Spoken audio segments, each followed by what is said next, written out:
America દ્વારા ગત રાત્રિના 12 વાગ્યાથી ભારત ઉપર 50% ટેરિફનો કોરડો રશિયા પાસેથી ક્રૂડ ઓઇલ ખરીદવાના બહાને ઝીક્યો છે.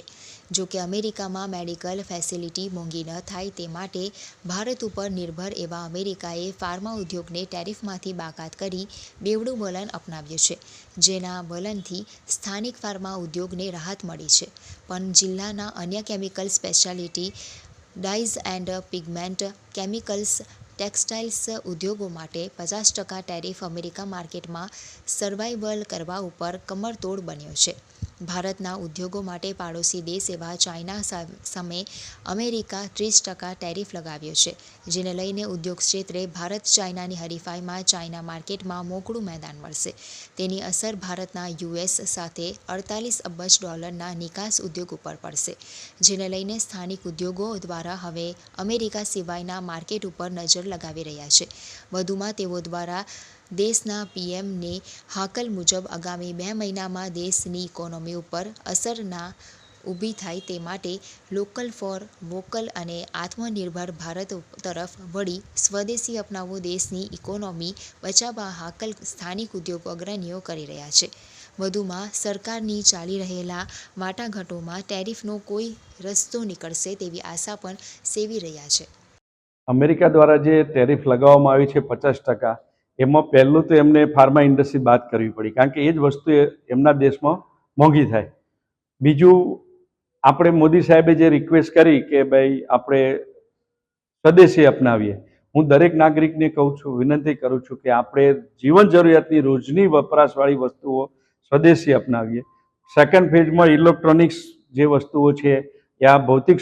સુવિધાની જે વસ્તુ છે એને આપણે સ્વદેશી તરફ જઈએ, એટલે બહારની કંપની ઓટોમેટિક ઇન્ડિયામાં આવશે ને અહીંયા જ એમને બનાવવું પડશે અને વેચવું પડશે, એટલે આપણે રોજગારી રેવન્યુ બંને વધશે. રહી હવે કોસ્ટ, કેમિકલ કોસ્ટ માટે, તો મોદી સાહેબનો અંદરમાં જે નડ્ડા સાહેબનો ડિપાર્ટમેન્ટ છે, ડિપાર્ટમેન્ટ એન્ડ કેમિકલ, એ લોકો જોડે ગયા 10 દિવસ પહેલાં પણ અમારી ઇન્ડસ્ટ્રી સાથે મિટિંગ હતી ઓલ ઇન્ડિયાના, કે રિસર્ચ એન્ડ ડેવલપમેન્ટ માટે આપણે શું કરી શકીએ, એમાં ઇન્ડસ્ટ્રી શું સહાય થાય, પર્યાવરણ માટે, પર્યાવરણની કોસ્ટ સસ્તી પડે એના માટે શું કરી શકીએ, અને એન્જિનિયરિંગ ઇનોવેશન આઈઆઈટી સાથે, સીએસએમએલ લાઈફ સાથે આપણે શું કામ કરીએ અને આપણી કોસ્ટ નીચી આવે, જે ચાઇનાની પ્રાઇસ જેટલી જ આપણી પ્રાઇસ થાય એ માટેનું ઓલરેડી સ્ટડી ચાલુ થઈ ગયો છે અને ચર્ચાઓ પણ ચાલુ થઈ ગઈ છે. હું એવું કહી શકું કે એન્વાયરમેન્ટના જેટલા બી આયામો સરકારે ગ્રાન્ટ આપી હોય એને નો પ્રોફિટમાં, લોસમાં લઈ જાઓ, એટલે 34% કોસ્ટ એન્વાયરમેન્ટની ઘટે, એટલે પ્રોડક્ટ કોસ્ટ આપોઆપ ઘટી જશે. એટલે આવા નાના નાના સુધારા કરીને 1+1 કરીને 100 તરફ જવાનું છે. એટલે દરેક નાગરિકને મારી વિનંતી છે કે રાષ્ટ્રીયતા તરફ વળો, રાષ્ટ્રીયતા જગાવો અને દેશને આબાદ કરો.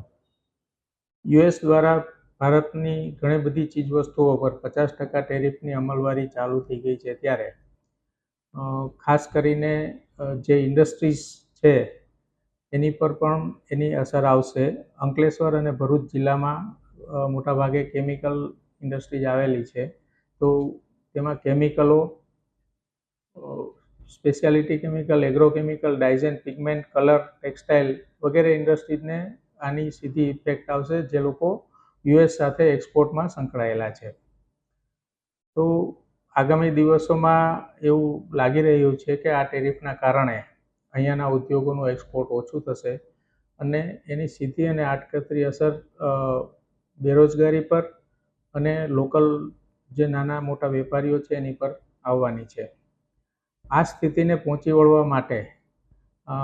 પીએમ શ્રી નરેન્દ્ર મોદીએ જે સૂત્ર આપેલું છે આત્મનિર્ભર ભારત અને લોકલ ફોર વોકલ, તો આગામી 2 મહિનામાં ગણપતિજી, નવરાત્રિ અને દિવાળીના તહેવારો આવે છે, અને આ તહેવારોમાં લોકો મોટા ભાગે ખૂબ જ મોટા પ્રમાણમાં ખરીદી કરતા હોય છે. તો એ ખરીદી મેક ઇન ઇન્ડિયા પ્રોડક્ટ જોઈ અને કરવામાં આવે તો આ ટેરિફનો જે માર છે એને